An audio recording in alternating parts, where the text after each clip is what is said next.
Hi folks, we are going to discuss the reactions to the Great Depression. This is broken up into two main ideas, Hoover's reactions versus Franklin Delano Roosevelt's, as well as the New Deal as a program or a federal way to deal with the Great Depression. So remember when you're taking these notes that you are not writing things down word for word. Don't do that. You should be gathering main ideas and supporting facts and details. So let's chat about our objectives. You need to identify efforts made by the government to combat the Great Depression in this video, and you also need to explain how the government's efforts led to its expanded role.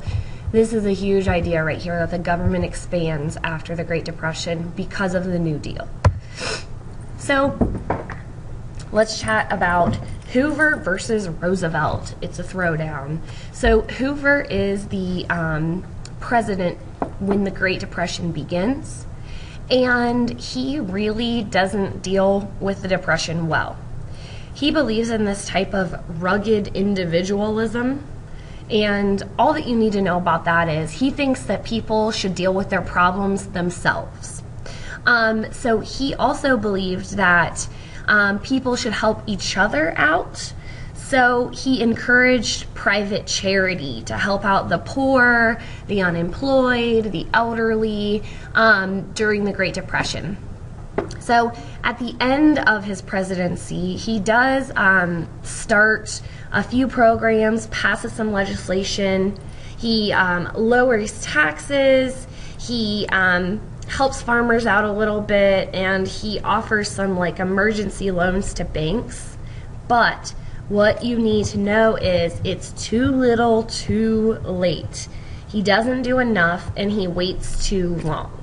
So there is an election in 1932, and Roosevelt wins by a landslide. He wins in every single state but two.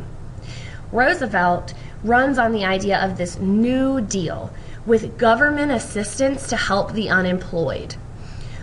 He also, in his first 100 days in office, passes hundreds of bills and laws that create these new agencies, and they're referred to as the alphabet soup agencies that we're going to discuss here. So like I just said, in his first 100 days, Roosevelt did a lot to help America recover and end the Great Depression. So he organized his bills into the 3 R's, and these are important for you to know: recovery, relief, and reform. Okay, and this diagram right here is kind of weird, but also kind of great to think about and remember these things. Relief is like a food bowl that provides like temporary assistance. If I need food, I need it now. Recovery is kind of like these pillars that prop up the economy and hold it up. And reform is the foundation, the big changes that are made long-term to help the U.S. economy. So let's talk about relief organizations. So again, these are short-term ideas that will help the unemployed, the downtrodden, until they can get back up on their feet. So these programs mostly offered employment to people, and they were employed improving the places that they lived, really. So the Civilian Conservation Corps, this program hired primarily young men, and they sent them to clean up forests, to plant trees, to do landscaping. And these guys, they stayed in camps together, kind of like a summer camp almost. And they received that lodging, that living space, as well as food while they were working for the CCC. So all of the money that they were making oftentimes went into a savings account or went back home to help like mom and dad. The Public Works Administration is depicted right here. You can see PWA.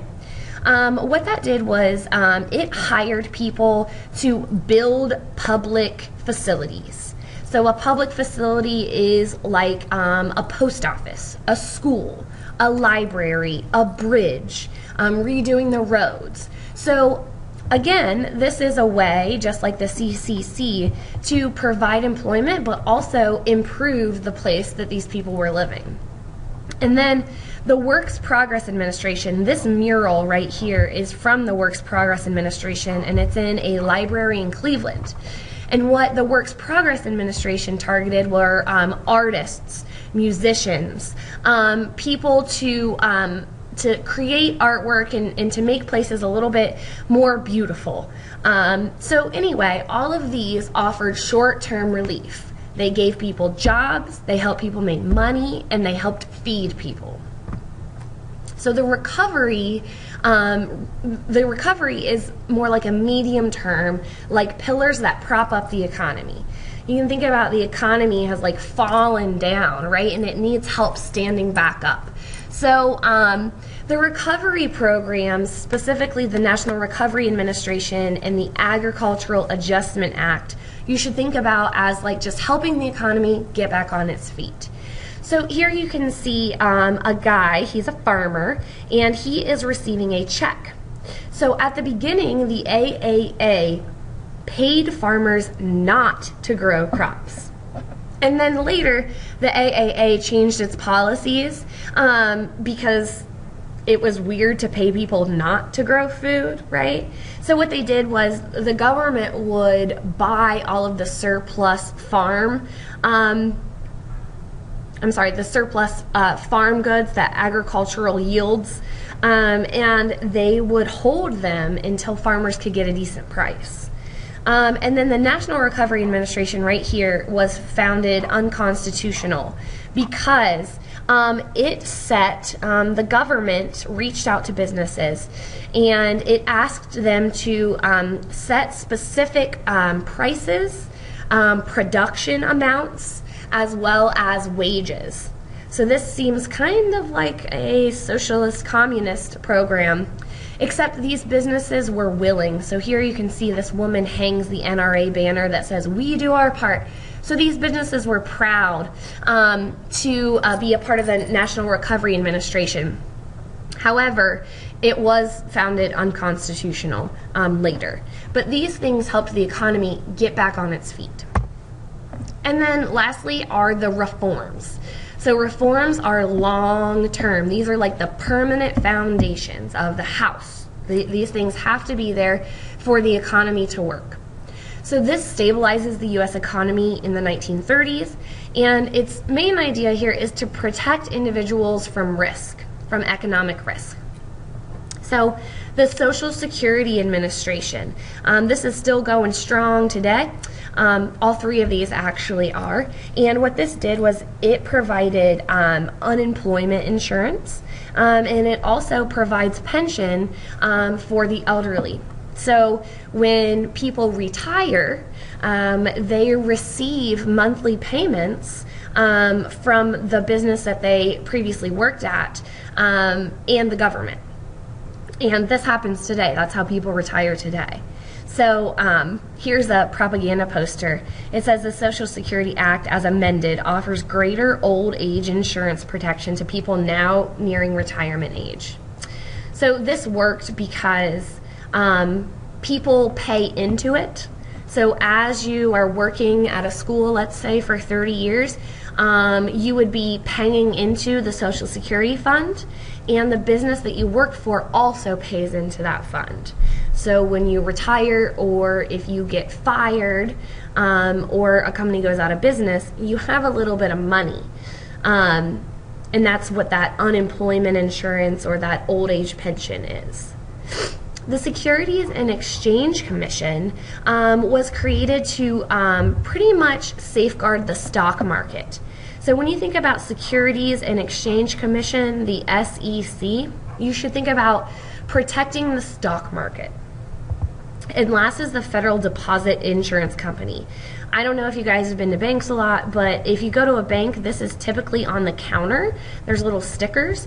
And what this, the FDIC does is it insures bank deposits. So if the economy ever fails, you won't lose all of your money that you put into the bank. So the overall impact of the New Deal on the government is that the government's power increases dramatically. This is so important for you to know. This forever, the New Deal forever changes the size of the government, makes the government much bigger, as well as the power. So the government begins to take a responsibility in the economy. So before, the government and the economy were separate, and after the New Deal, they are intertwined, interlocked. Taxes do go up to fund these new programs, but these new programs are benefiting the majority of Americans. Lastly is expansion, expansion, expansion. The government has such a bigger role in people's social lives, in people's private lives, as well as the economy because of the New Deal. So you should answer your understanding check questions and get a stamp from me.